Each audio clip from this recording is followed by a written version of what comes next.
So, dear colleagues, good day. First, I will say that it is a big honor for me to be here to give this talk on this prestigious conference. And also many thanks for this hybrid format, because otherwise I wouldn't be able to attend.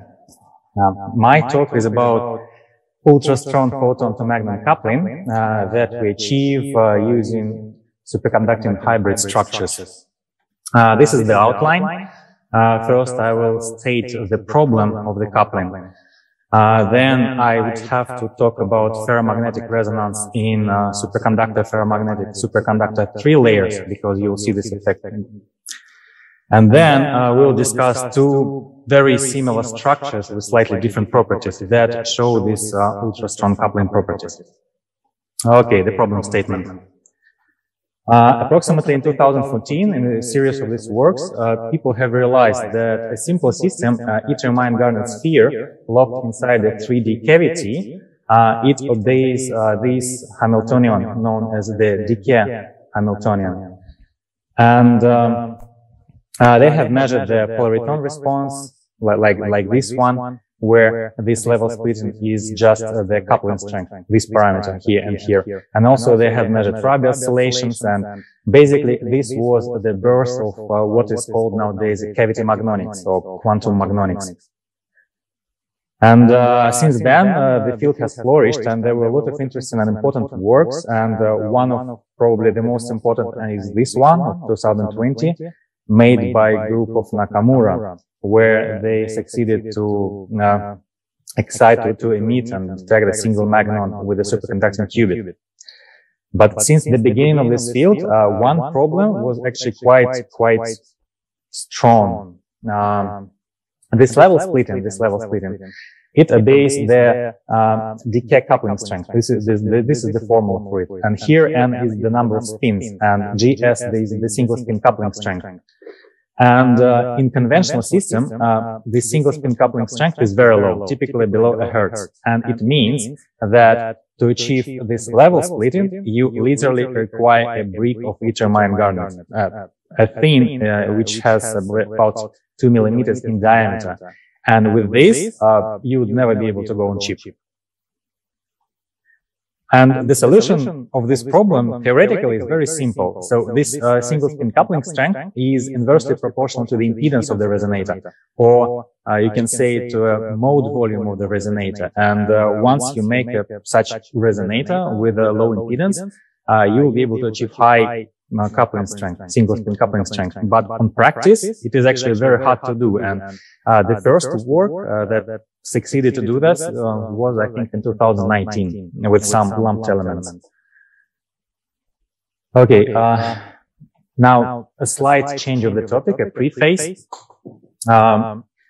Recently, it was found that in such superconductor, ferromagnet superconductor 3 layers, which you can see here placed on top of the coplanar waveguide, people see the anomalous increase in FMR frequency related to superconductivity.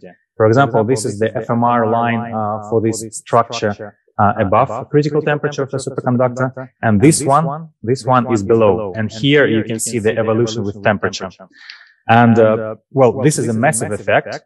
It is related to superconductivity, and it can be quantified with the conventional Kittel formula. You can say that superconductivity induces anisotropy and also changes the effective magnetization. And also, it has been found that it requires presence of both superconducting layers and of both superconducting interfaces. So if you place some insulation here or remove one of these layers, the effect vanishes. And also, it was found that if you increase the thickness of a ferromagnet, the effect becomes much stronger. So the origin of the effect is still debatable. Okay. And what we need is to make a structure with a very low impedance. And what we came up with is we have fabricated such insulator superconductor, ferromagnet superconductor 4-layer structure placed on top of the superconducting coplanar waveguide.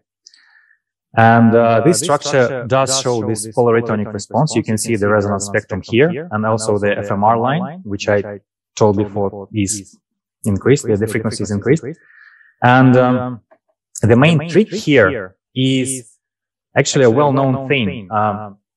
In a 3-layer of a superconductor, insulator, superconductor, the light velocity is reduced. It is reduced according to this Swihart relation. It is called the Swihart phase velocity, and it relates, it depends on the thickness of the insulation, of its permittivity, and also on the London penetration depth of superconducting layers.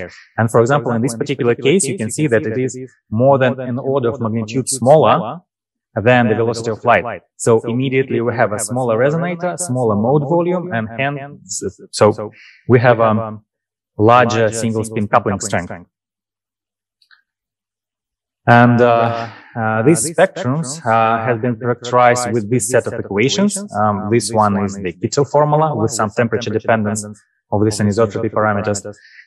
This is the expression for this Swihart resonance frequency, which also has some field dependence here. And this is the conventional formula for two coupled oscillators in the rotating wave approximation. What else? We also have found out that, as in case of SFS structures, we do require presence of both superconducting layers in SFS subsystem and presence of both interfaces. So if we remove the upper layer or place some insulation in between, this is what we get. We get just a regular FMR line, and also this is the Swihart resonator. And they do not do this anti-crossing, though they do not really interact. And we came out with the idea that currents from this SIS and alternating magnetic fields from this resonator, they just penetrate the entire SFS structure. And this allowed us with rather simple expressions to come out with analytical formula for the dependence of the coupling strength on temperature. And basically this formula contains this square root of number of spins, the amplitude of AC field, and also a mode volume. It is a long expression, but this is its core. And here you can see the dependence of this coupling strength on temperature with dots, the experimental one, for two thicknesses of a ferromagnet. And this is the model fit. So you can see that the fit is rather good. And for fitting, we have used only two parameters, the London penetration depth for niobium, 80 nanometers, and perfect match. And also, and that's it, only one parameter. And from this one, we got the single spin coupling strength, which is already 90 Hertz. And we obtained that this coupling ratio, the dependence of the coupling strength on the resonance frequency of the resonator, is above 0.1. So this basically states that we are in ultra-strong coupling regime. Now, why it is so important?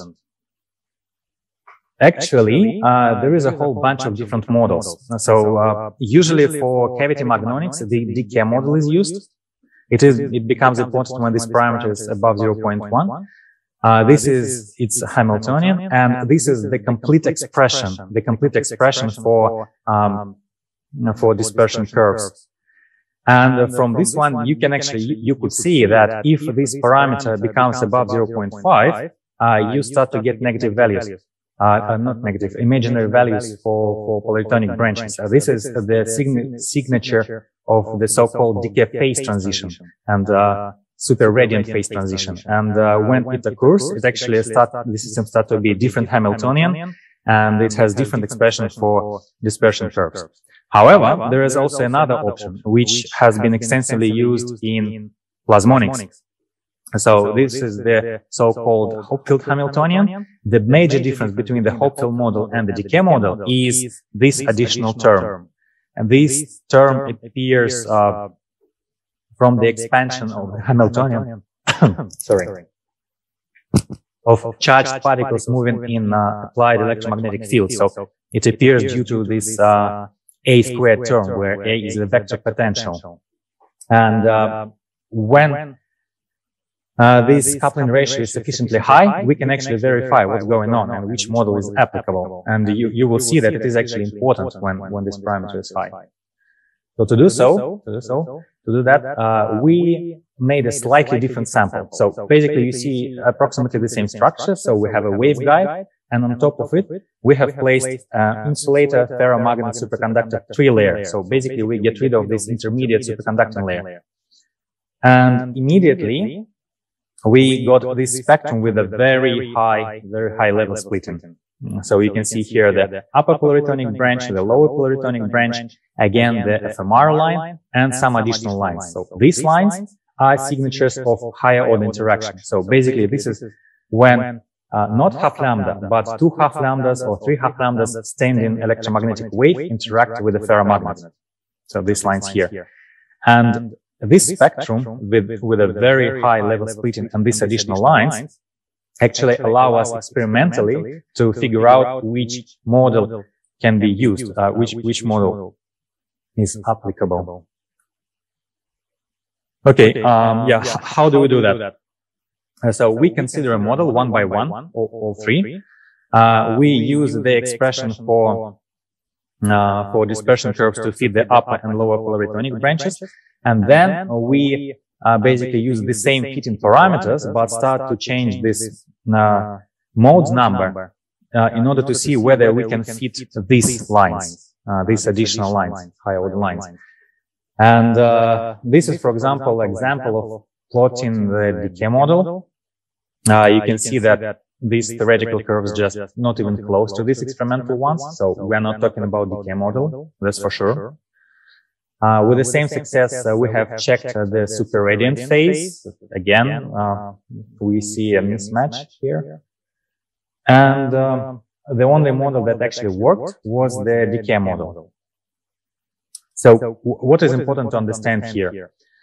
This additional term, as I said, is the interaction of charged particles moving in electromagnetic field. In general, in conventional magnetic models, there is no charged particle. So this one is something extra. And this extra is coming from Cooper pairs that moves in superconducting layers. And they provide sort of plasmonic contribution, plasmonic energy contribution into the system. So this is a slightly different hybrid particle. And with this verified model, we check spectra in the entire temperature range. On this plot, you can see the dependence of the Swihart resonance frequency on temperature and of the coupling strength on temperature. These ones, they can be fitted with rather simple analytical expressions. And we derive the coupling ratio well above 0.5 and also the single spin coupling strength, 350 Hertz. Right now, this is the absolute record. On this plot, you can see the dependence of the coupling ratio on temperature over here, and also of cooperativity. Cooperativity, this is the expression for cooperativity, is a rather technical parameter. Basically, it tells us that we are able to resolve the polarotonic anti-crossing. And we got the cooperativity of about 10 in fourth power. So this is a massive value. Trust me. So for metallic systems, this is the record. The previous one was about 100. And this brings me to a conclusion. So in conclusion, it is rather easy to achieve the ultra-strong photon to magnet coupling with superconducting structures. And the key thing here is to use this Swihart expression to reduce the photon phase velocity. Also, we have achieved very large coupling strength and very large single spin coupling strength. We are very deep in ultra-strong coupling regime. And also, due to this Hopfield model verification, we know that our hybrid particles, quasi-particles, are slightly different from regular magnon polaritons. So they are probably plasma magnon polaritons. And everything that I was talking about today can be found in our recent papers. So that's it. Thank you for your attention. Andrei Chimakis here. Thank you very much, Igor, for this great talk. It was a great pleasure to see you, at least in this format. And my question is about the lateral sizes of this resonators, these triple layers. How small can they be? Is there any limitation? Can you go to very true nanometer sizes in lateral sizes of the structure? All right. Thank you for this question. Yes, yeah, the best one probably will be this one. So we select the length. The main parameter is the length. So the half lambda resonance would be somewhere here, about 10 gigahertz. So obviously, if you change materials, if you change lambda, you can have actually much smaller sizes. Right now, we're talking about millimeters in length, about a millimeter or less. But are you fixed to half lambda, or you can go to high harmonics, kind of? I don't know. Oh, yes. I mean, these two lines, the blue one and the green one, are actually high harmonics, 2 half lambdas and 3 half lambdas, and we can see even more. It's just the actual coupling occurs somewhere in the very high fields and very high frequencies, which we cannot observe with the regular DNA. And that's it. And well, there is no need to go to nanoscale at this stage, because well, what you need is the resonance frequency to be fixed somewhere here. Yeah, but I'm thinking from the perspective of that what we name nowadays nanomagnonics, and now we are working with waveguides of 50 nanometer width, and we also put them in the 10 millikelvin, and in some sense we need to find an efficient way now to couple microwave photons to particularly this nano waveguides. So that's that's what was behind my question. Well, I can reformulate it in a slightly different way. So here, you are not limited by the size of the ferromagnet itself. So as soon as you get very high single spin coupling strength, you can reduce the size of your ferromagnet to your comfortable size, whatever you want. As soon as you resolve the anti-crossing. So here it can be reduced by several factors, and you will have a tiny anti-crossing here, but it will already be like micro ferromagnet, single micro ferromagnet. And then you can work on this relation and increase the single spin coupling strength again. So I think it is possible to go to at least sub-micro scales. Okay, thank you very much. Thank you, Igor, for this nice presentation also from my side. I'm just wondering, would, for instance, a repetition of these hybrid structures in vertical direction would somehow further enhance the coupling, or what? How would you comment on that? Okay, actually, we did it once, accidentally. And what started to happen is that you could have a resonator here, a ferromagnet here, then a resonator here, and maybe a ferromagnet somewhere here. So you Exactly. Mm-hmm. Yeah, and the spectrum becomes a mess. So because you have all these electronic contributions everywhere, and we didn't even try to fit it. Too many modes to resolve, right? So exactly. Very rich spectrum. This equation basically you have to add 2 more terms like this one, and then 2 more terms like this one, and possibly also cross correlation. So the first layer with the third layer, and it becomes a very complicated system.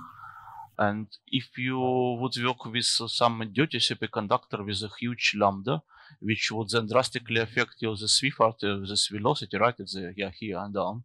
Yeah. Would this? Did you test some other semiconducting materials, or playing with lambda, or? We're thinking of dealing with aluminum, but we're just working on a regular press stuff without distribution stage, so it's not comfortable for us to work with aluminum. But yeah, the idea is exactly this one. But for aluminum, probably this magnetic field would be trouble, right? So